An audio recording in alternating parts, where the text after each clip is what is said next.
Well, good morning, ladies and gentlemen, and everybody who's interested in Ezemvelo KZN wildlife. This will be the first video in a series of videos that I'm going to be posting on YouTube, specifically dealing with the recent Finance Portfolio Committee of the KwaZulu-Natal Legislature, which has done a study intervention tour on Ezemvelo KZN wildlife.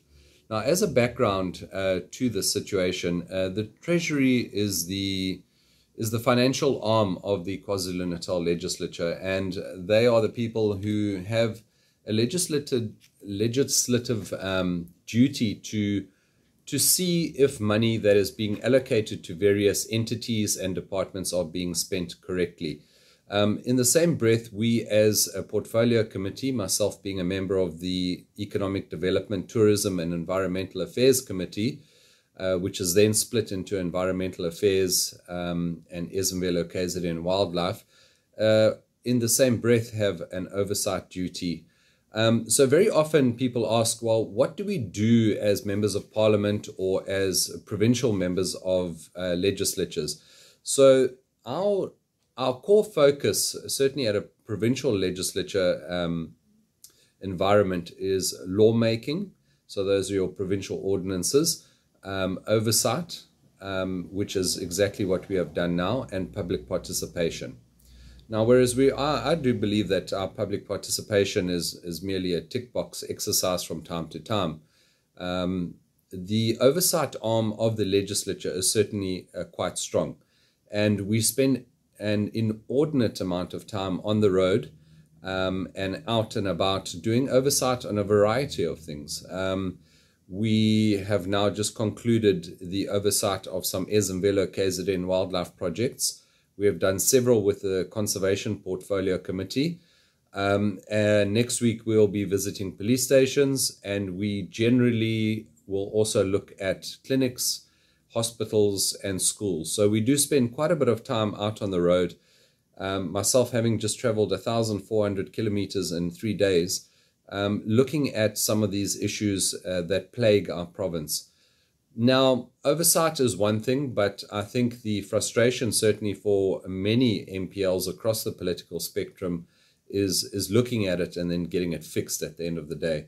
I do think that we have turned a corner with Ezemvelo KZN wildlife, and I do think that there is light at the end of the tunnel. And to quote the acting CEO, we don't think that it's an oncoming train. So we have seen some positive things during this oversight on Ezemvelo, and we certainly have seen some iffy things, and we've seen some negative things. And I think it's only fair that we highlight everything that we have seen. And in the next 2 to 3 videos that I will be posting, you'll see the conditions of some of the accommodation facilities and some of the parks. The way I measure Ezemvelo KZN wildlife is, I think to myself that somewhere out there in the world is somebody who's sitting in a cold country right now. It's wintertime, and they wish they could come to Africa.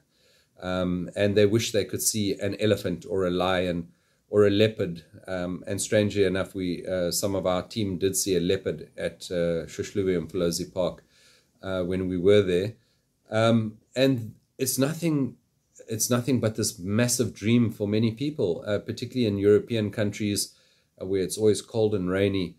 They want to come to Africa. They want to experience what Africa has to offer, and the obvious destination for people, particularly from foreign countries, is our state-owned parks. And I say this because international best practice and trends is that the state, in very many cases, particularly in places like the USA, help to manage what is essentially state-owned land. Of course, we have an entity here in KwaZulu-Natal, Ezemvelo KZN Wildlife. So people come from foreign countries and they expect to go to a state-owned entity, a park, and that they will find a reasonable level of accommodation, a reasonable amount of comfort, and that, you know, their experience will be a memorable one of Africa, one of the bush. And a lot of our areas are, hugely historic in conservation. If we look at the Hlui and Fulozi Park, one of the pioneering parks within the world in the conservation of our rhinos. So it certainly is something that we need to look after and we need to keep an eye on. So to give you a rundown of the finances of what we looked at, there was 3 particular sites that or reserves that we visited. The first was Midmar, where we have a total of 33 million rand that will be spent. This, in the majority, as you will see from the video coming up, is on road repairs. But there is also an externally funded project there where they will be upgrading the chalets, and that has started already, and we expect that to be complete within the next year or 18 months. The construction value at Midmar is 30 million rand with professional fees of 3.3 million. And that certainly is going to benefit the public in terms of the changing trend that we have seen. Ezemvelo was always very much we're going to go away for a weekend or for 5 days and we're going to sleep over at an Ezemvelo facility. The trend has changed, and we've seen places like Midmar, we've seen places like Umlalazi Nature Reserve along the coast where we are getting an increasing number of day visitors who come through to those resorts. So it is a change in the way that people travel. I suppose COVID-19 had something to do with that. But our day visitor numbers, particularly at places like Midmar, are increasing substantially. So we need to keep in touch with the trends there. And Midmar is another one of the resorts that is being looked at for a commercialization strategy, where we will try and get external people in to provide, whether it is accommodation or even theme park attractions at what are essentially very beautiful and attractive places for day visitors. So Midmar Nature Reserve will benefit from road upgrades, as you will see, for 33 million rand. Itala Nature Reserve, right in the northwestern part of KwaZulu-Natal, has also going to benefit from 9.7 million rands worth of road and drainage construction. But additionally, there is also externally funded projects to get 19 units, chalets, online by replacing the roof thatching. The roof thatching there has been particularly susceptible to damage from birds who sit and try and nest in the thatch.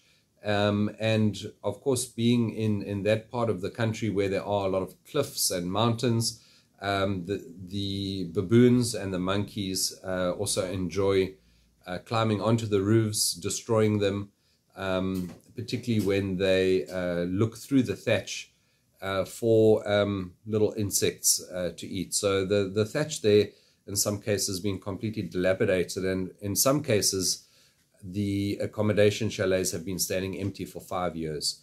So that is a positive step on the part of Ezemvelo. The facilities, in terms of the main facilities, are in good condition. We've looked at them. So it's just a matter of fixing the accommodation and the thatch there and improving on the road infrastructure for 9.7 million rand. I must point out at this point in time that this funding is not coming directly from Ezemvelo. This is what was given to Ezemvelo by the Provincial Treasury. So that is one of the reasons that the Treasury Committee has gone out and looked at these projects. We also stopped off at Tembe Elephant Park, where there will be upgrades of the staff accommodation. Staff accommodation is sorely in need of a revamp within the entire organization. And then there will be the construction of an abattoir. And Ezemvelo KZN Wildlife, many people think of the organization as purely a conservation organization. And really that couldn't be further from the truth. For those of you who might do a bit of research on the topic, there is an element of population control that has to happen if we are to run sustainable environmental areas and protected areas. So each year, Ezemvelo KZN Wildlife offers various hunting packages for sale because there simply are too many animals in a certain area. And very often there are culling operations that take place, particularly with buffalo and there should be also with elephant. And I know it's a very controversial subject, but simply speaking, the conservation efforts in many of these areas have done so well that there is such an abundance of wildlife that the land actually cannot sustain the amount of animals that are there. So this is the reason why an abattoir will be constructed at Tembe Elephant Park to facilitate the culling operations there, and then the meat is put to a sustainable use, usually with the very impoverished communities around those parks benefiting from that meat. So that does make good conservation sense, and it's a very positive move. At Ndumo Game Reserve, there really has been quite a significant upgrade where additional toilets have been added, toilets and shower facilities have been added to the main huts or rondavels accommodation that was there. It was always a separate ablution block, but now we have seen that being added. And again, the replacement of many of the roof structures from thatch to tile, which has a 15-year guarantee on it, I'm told. Again, because of the nature of thatch, it is prone to being damaged by storms, which pop up from time to time, particularly in the Ndumo and Tembe area, right on the border of Mozambique. And then, of course, damage being caused by baboons, monkeys, and birds on the thatch. So, all in all, Ezemvelo has become an organization which I do believe has turned the corner. It is an organization that needs serious restructuring. I do believe that there are many people within Ezemvelo who are giving 100% in terms of nature conservation, biodiversity protection, but have been let down systematically by some of the leadership in the past years, I believe. The previous, well, let me clarify and say that some of the previous board members, I think, let Ezemvelo down badly. And I think from a political perspective, the oversight mechanisms that we have as a provincial legislature were not strong enough to compel Ezemvelo to start taking action on some of the very basic things that needed to be done. We now have a clear understanding about what is happening with these capital infrastructure upgrades. And we have made it very clear to the CEO and the CFO that there needs to be a concerted effort to spend money on maintenance. And I think that maintenance is a broad subject, but for many of you that visit Ezemvelo, particularly the bush camps, you will realize that there's a lot of simple maintenance that needs to be done. Leaking taps, affixing of toilets, showers, maintenance of the fences so that animals don't escape and cause human-animal conflict. Maintenance of the guard huts at the entrances. These are just some of the things that we looked at, and that I think management understands, certainly from a conservation portfolio perspective, that we will not tolerate that anymore. But in all honesty and fairness, the acting CEO has some very forward-thinking and bright ideas about where he would like to take Ezemvelo KZN Wildlife, particularly in terms of commercialization, in terms of bringing more money into the entity.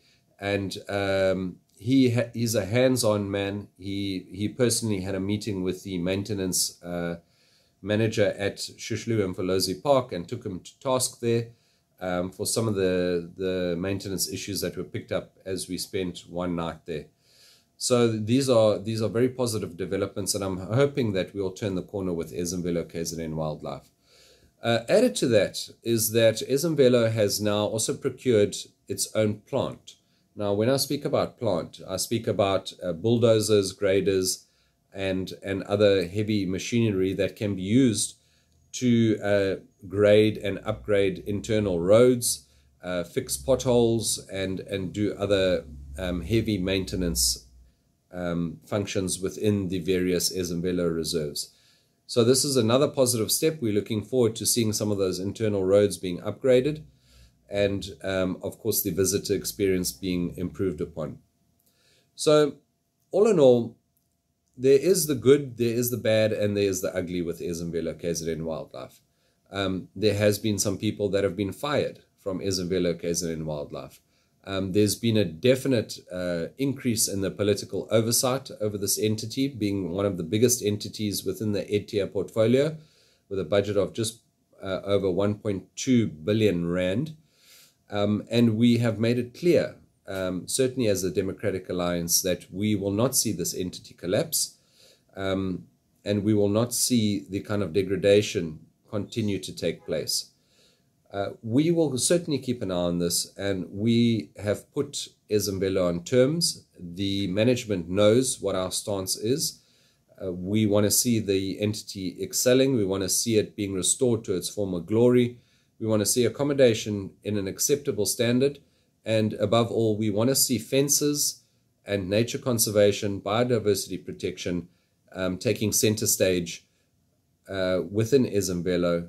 And we hope that the commercialization strategy, the complete commercialization strategy, where we see the private sector coming in and taking over the accommodation functions, will happen sooner rather than later. I do believe that Ezemvelo is one of those entities that should be focused on one thing and one thing only, and that is biodiversity protection in terms of the law, in terms of their mandate. There are many private organizations, private hotel groups, private leisure and travel groups who are more than willing and capable, I'm sure, to take over some of the complex functions of providing accommodation. With that said, we are seeing a change. Things are looking positive, and we will hold the management of Ezemvelo KZN Wildlife to account, but it does look positive. The senior management are motivated. They have some good ideas about where they want to go, and we are hoping that within the next year or two, we will see a complete change and a turnaround in the function of Ezemvelo KZN Wildlife, and it truly becoming what it should be, a world-class conservation organization with enough staff on the ground, enough rangers out there in the bush to protect our critical species such as rhinos and elephants, and also at the same time offering top-class accommodation standards for people who really want to enjoy the African dream. So I hope you do enjoy the upcoming videos.